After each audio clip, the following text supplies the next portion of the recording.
Do you want to know the best exercises to help you run faster in 2021 and beyond?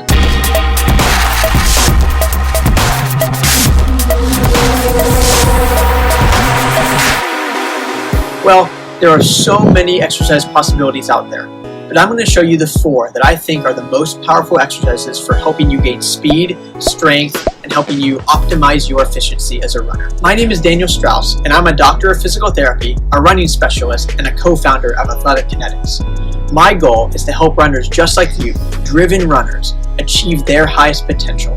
Keep watching this video because at the end we have a free gift for you that will help you transform your running technique. So without further ado, let's dive right in.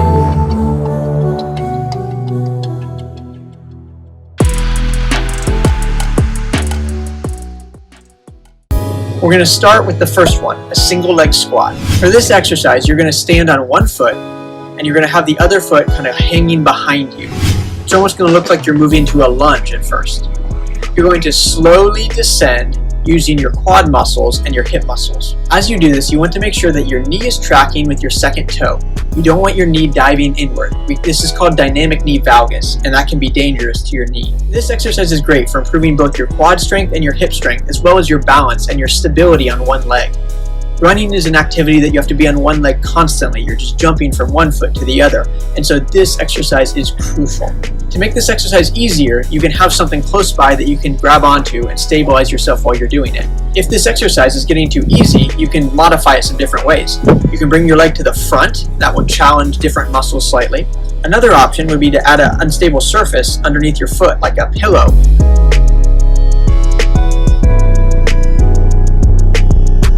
The next exercise we're going to go through is called a Bulgarian split squat. This exercise is excellent for building power in your quads and also strengthen your hamstrings and your glutes.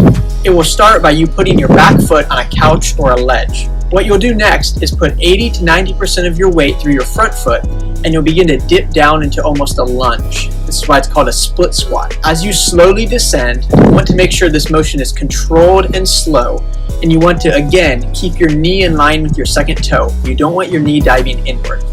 Make sure the same thing is happening on the back leg. When your knee bends slightly, you don't want it to dive inward. Once you descend to a level that feels right to you, you want to use your hamstring and your glutes to drive through that leg and push up back to your starting position. Again, do this motion slowly as well. To make this exercise easier, go through a smaller range of motion, smaller depth when you're dipping down into that split squat. To make this exercise harder, you can even go deeper into the motion, or you can add a jump to it once you get down to that depth. One other way to make this exercise harder is the same thing you did for the single leg squat. Add a pillow to that front leg and it'll make it more unstable and challenge those stabilization muscles even more. If you feel like you're getting value from these exercises and this video, hit like and subscribe to our channel. The third exercise we're going to go through is called a single leg deadlift with a heel raise. This combines 2 really effective exercises for runners. First, the single leg deadlift. You stand on one leg, and then if you need support, you can hold on to something. Let your back leg swing backwards while you tip your trunk forwards. The key with this exercise is that you tip forward, you hip hinge, so that your back stays straight and your leg stays straight. You want a rigid back and a rigid leg that's going backwards. Another term for this exercise is either a drinking bird or a tipping bird, because you know there's that desk toy with the bird that tips forward. So after you tip forward, you're going to come back up slowly and controlled, of course. What you want to make sure is that your body isn't tipping from one side to the other. You want to make sure that your hips are in line, like there's a rod or a pole straight through your hips. You're going to come back up slowly and controlled, of course. You're going to go into a double leg heel raise. So you put your other foot back on the ground and go into a heel raise. The heel raise is important because it builds strength and power in your calf muscles, which are super important for driving yourself forward as you run. With a single leg deadlift, the thing that's most important is that you're doing that forward tipping motion, controlling your hips as you do it. You should feel in the hamstring of the stance leg and your glutes on your stance leg. The reason it's a glute exercise too is that you're having to stabilize yourself with your gluteus medius, that infamous muscle that's so important for runners. If you don't stabilize yourself, you'll notice your hips either rotating forward or back. If balance is an issue with this one, don't be afraid to hold on to something. And if you're having trouble keeping your torso and your leg rigid, you can put a foam roll on the top of your foot, the leg that's going backwards, and that will help keep you in line as you do this. For the more advanced version of this, you can go deeper into the single leg deadlift. You can also put something unstable under your foot. When you come back up and you do the heel raise, you can also do a single leg heel raise. That's another way to make this harder, and it really requires more stability when you do that as well. So the key focus is here. You're eccentrically loading your hamstring on that stance leg, which is a great way to focus on tendon strength and to build control in those muscles. Finally, the fourth exercise. This one is an awesome one to build power in your legs and to build explosion for that kick at the end of the race. It will help build your type 2 muscle fibers, and once they give you that quick response, the fast twitch ones. To do this exercise, the first thing you'll do is step back into a reverse lunge. From here you have some options. You can simply do a reverse lunge and then switch legs and do a reverse lunge on the other leg. That's the simplest form of this.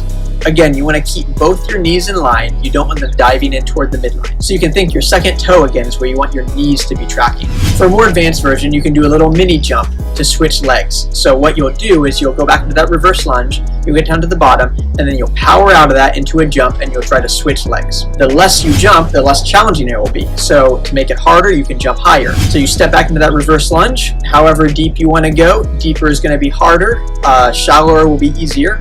And then you power out of it, you jump, you switch legs, and then you land in that reverse lunge position with the opposite leg and back again.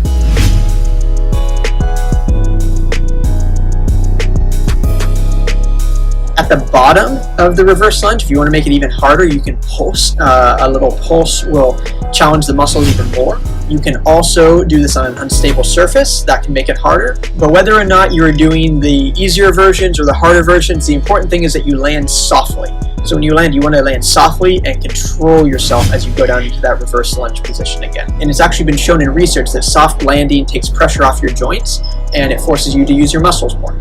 Only go as deep into the lunge where you can maintain control of your knees and not let them dive inward. That's a really important part of this. So now that you've learned or you have a good idea of each of these awesome exercises, let's review how many sets and repetitions to do. So what I'd say is do 2 to 3 sets of 8 to 12 repetitions with this. But the important thing is that you're getting fatigued. We want to fatigue those muscles. Fatiguing those muscles is what causes them to break down and then build back up even stronger.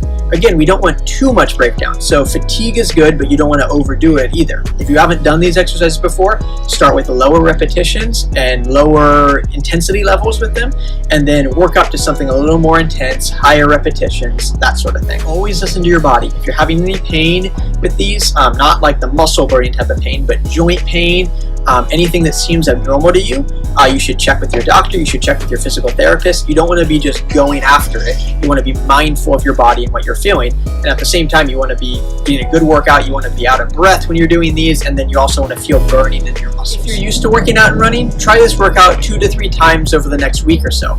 But if you're not, maybe try it once and see how you feel. Make sure that you are giving yourself time to recover in between each workout too. Give yourself at least a day, maybe more, to make sure that your muscles recover and you're not super sore while you're going on to the next workout. Do these exercises and watch your speed and your power absolutely take off while you run. Thank you guys so much for taking the time to watch our video.